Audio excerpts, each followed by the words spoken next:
செல்லாதே எந்த நண்பே வேண்டும் உன் காதல். ஹாய் எல்லாருக்கும் வணக்கம். எங்களோட படம் நெஞ்சு பொறுக்குதிலே இப்போ ராஜ் ஓடிடி பிளாட்ஃபார்மில் அவைலபிளாக இருக்குது. நீங்கள் தேட்டரில் பார்க்க மிஸ் பண்ண எல்லாருமே கண்டிப்பாக இதில் போய் பாருங்கள்.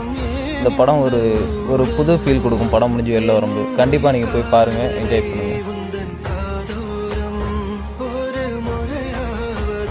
சொல்ல நீ வேண்டும் எந்த ஆசை முத்தங்கள் உன்னை சேருமா, இல்லை காதல் யுத்தங்கள் இன்னும் நீடுமோ, உந்தன் கண்ணிலே சிந்தும் மீரம் ஏனடி, நெஞ்சில் வாரம் வேண்டாமே என்னை பாரடி.